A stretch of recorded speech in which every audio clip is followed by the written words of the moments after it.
Bonjour et bienvenue tout le monde à ce cours destiné aux élèves de deuxième année STE, deuxième année baccalauréat STE. Donc, l'objectif final de notre cours est de comprendre le régime monophasé, qui est régi par une tension sinusoïdale alternative. Comme vous le savez, ce système monophasé, c'est lui qui alimente notre matériel électroménager dans la maison par exemple, ou bien dans les usines, c'est lui qui alimente les moteurs et les machines. Aussi, il y a un système qu'on appelle le système triphasé, c'est le monophasé triplé, ça veut dire 3 phases. C'est un système qui comprend 3 phases, qui alimente aussi les machines dans les usines. Alors, en domestique, ça veut dire dans la maison, on a un système monophasé, on n'a pas un système triphasé. Ça veut dire un système qui comprend une phase et un autre. Bon, donc, avant de commencer, et avant de comprendre c'est quoi un système monophasé, il faut comprendre d'abord et définir les signes temporels. Pourquoi? Parce que le système monophasé régi par un signal sinusoïdal ou bien une tension sinusoïdale, cette tension, c'est une tension temporelle. Et donc, il faut comprendre d'abord les signes temporels. Et par la suite, on peut donc comprendre le régime monophasé et la tension sinusoïdale. Donc, on commence. Donc, notre titre de cours, c'est le régime monophasé. Régime monophasé.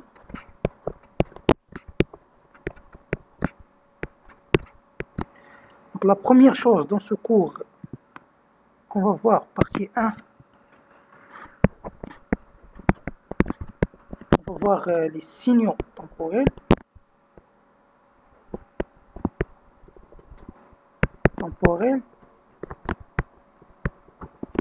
Périodiques.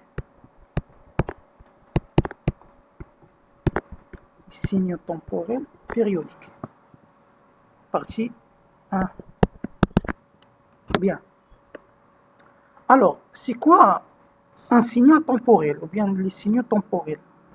Donc, un signal temporel, c'est un signal modélisé par une variation quelconque dans le temps. Ça veut dire il varie dans le temps. Il est variable dans le temps. Donc, ces signaux sont appelés les signaux temporels. Signaux temporels, ils sont variables dans le temps. Variables dans le temps. Voilà.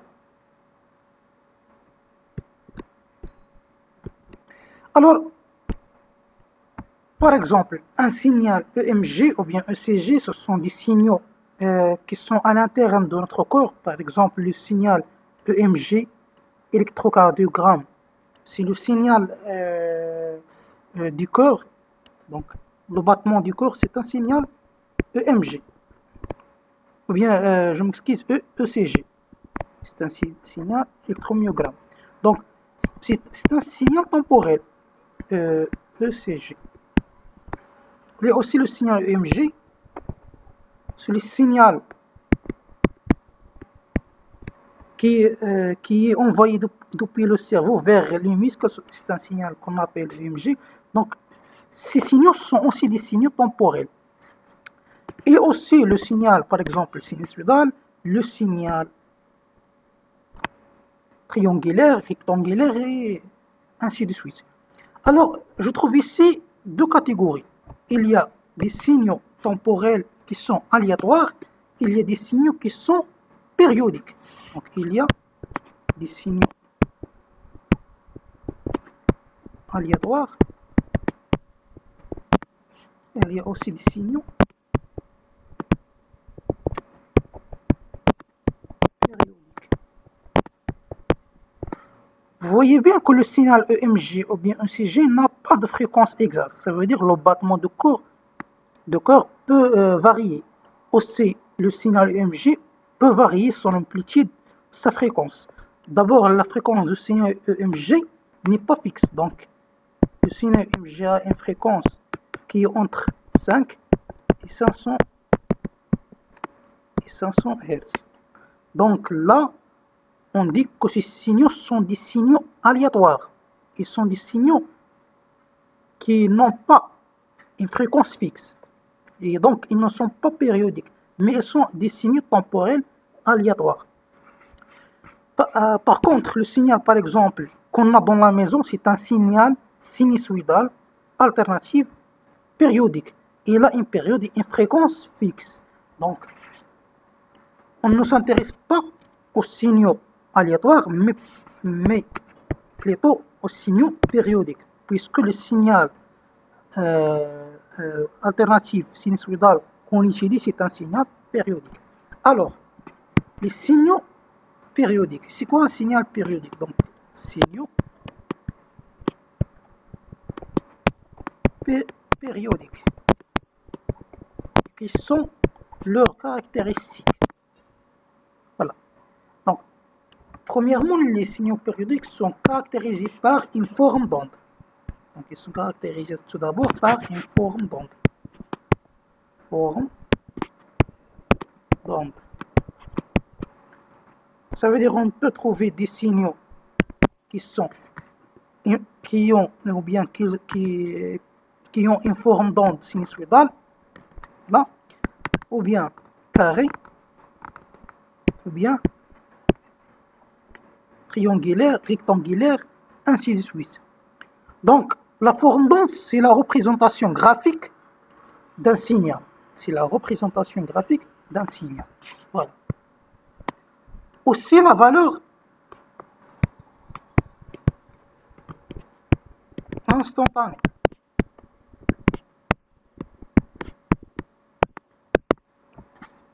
On le note par minuscule v de t ou bien u de t.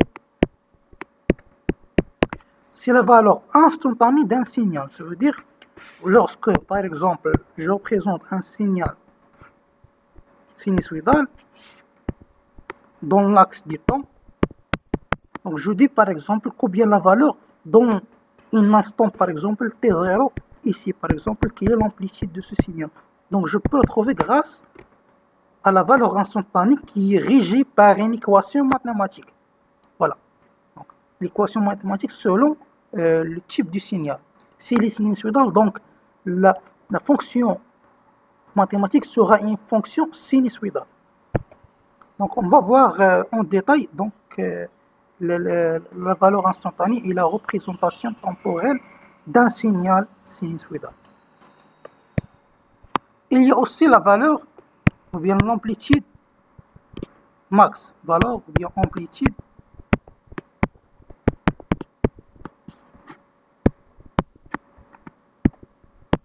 maximale.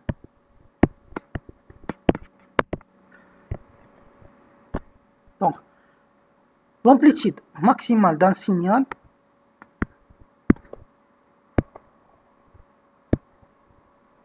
c'est là. Ça veut dire, on la note aussi Vmax ou bien Imax. Donc, la valeur notée, la valeur maximale notée Vmax ou bien Imax, c'est la valeur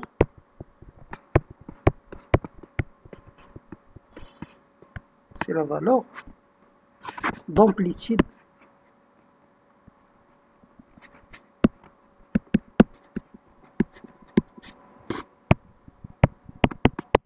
maximale qu'on peut atteindre.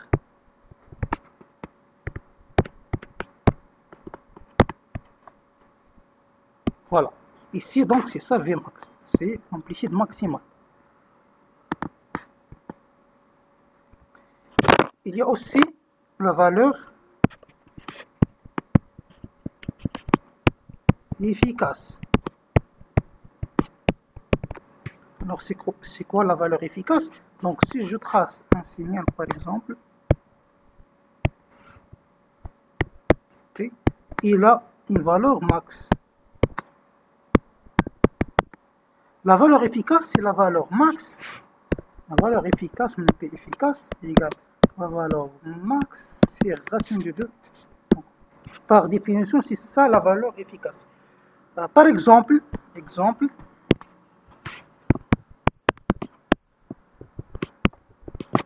la valeur max ou bien la valeur efficace de notre tension qui est dans la maison, c'est 220. La valeur efficace, c'est égal à 220. La valeur max, Vmax, c'est 220 fois racine de 2, égale 311 volts. Alors, la signification de la valeur efficace, ça veut dire que réellement, le signal sinusoïdal, il atteint la valeur max, réellement. Mais, on travaille dans la plupart des temps avec la valeur efficace, puisque la puissance mise en jeu dans un signal sinusoïdal, il correspond à cette valeur. C'est la valeur efficace. C'est pourquoi, par exemple, la puissance dissipée dans une résistance est égale à I fois I, avec I en valeur efficace et pas en valeur max. Donc, il correspond à la même puissance dissipée en régime continu pour une résistance de valeur 1, de valeur égale à 1 par exemple. Donc, on travaille toujours, ou bien dans la plupart des cas, avec la valeur efficace et non pas avec la valeur max. Et il y a aussi ce qu'on appelle la période.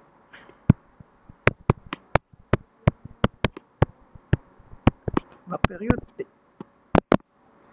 Donc, la période T, c'est l'intervalle de temps pendant lequel une forme d'onde périodique se reproduit.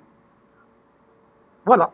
Donc, on peut dire que la période T, c'est la durée dans laquelle la forme d'onde se répète ou bien se reproduit. Par exemple, dans un signal sinusoïdal,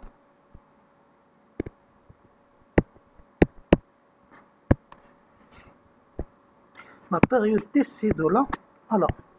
Donc, c'est ça la période.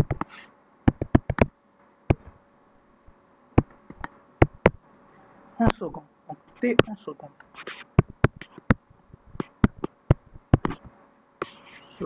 Donc, durée ou bien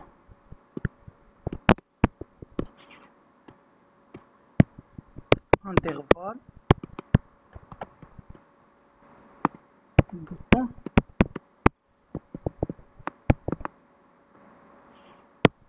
pour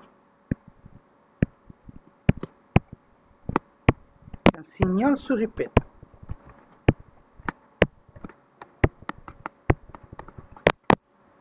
Ou bien se reproduit.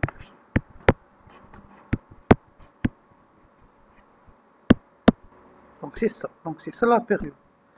Alors, si on parle de la période, on parle aussi de la fréquence.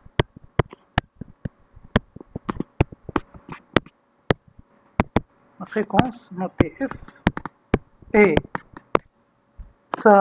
son unité c'est le Hertz. Alors F égale à 1 sur T. Par définition, F égale à 1 sur T. Donc F, ou bien la fréquence,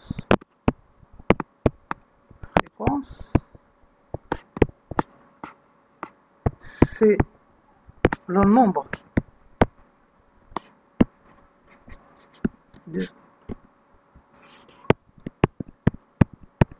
périodes par seconde. Exemple.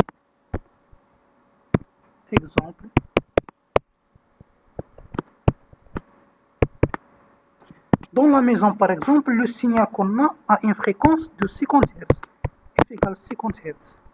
La signification physique de cette valeur, c'est que le signal a une onde, ou bien, voilà, cette onde, ça veut dire l'intervalle T, ou bien la période de ce signal, se répète dans une seconde 50 fois. Ça veut dire, j'ai ici cette onde qui se répète 50 fois par seconde. D'ici à ici, il y a une seconde et l'onde se répète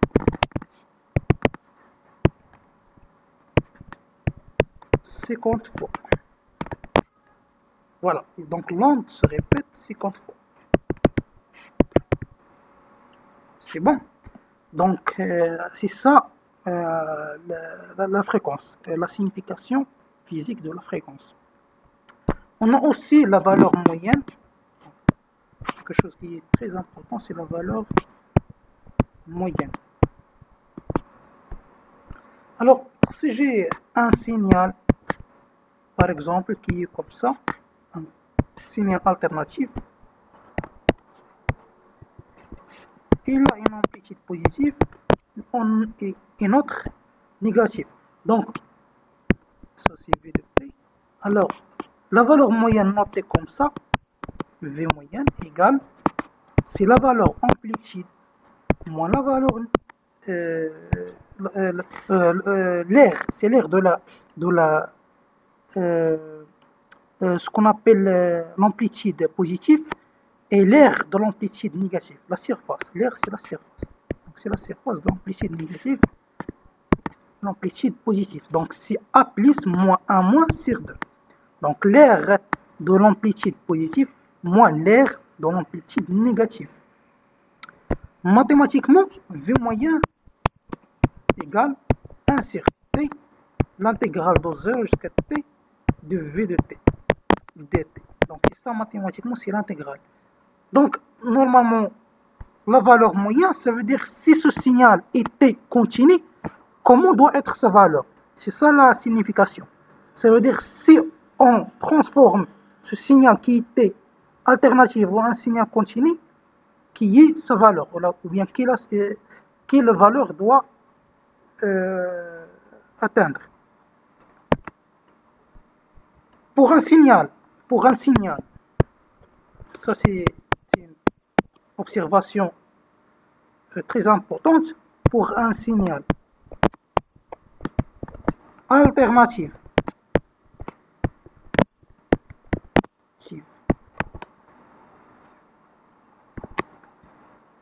la valeur moyenne est nulle. Pourquoi? Puisque dans un signal alternatif, par exemple un signal sinusoïdal alternatif, l'amplitude, l'air de l'amplitude positive égale l'air de l'amplitude négative. Ça veut dire que A1, A plus égale à 1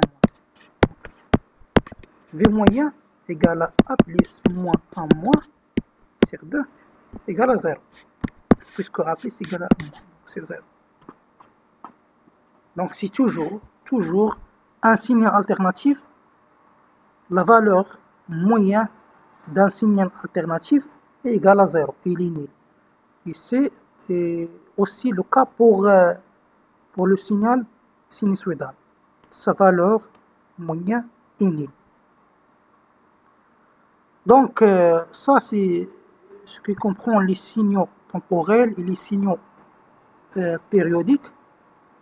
Donc on a terminé cette partie. Dans la prochaine vidéo, on va voir d'autres parties, Inch'Allah. Donc on va introduire les représentations temporelles, graphiques et complexes des grandeurs sinusoïdales.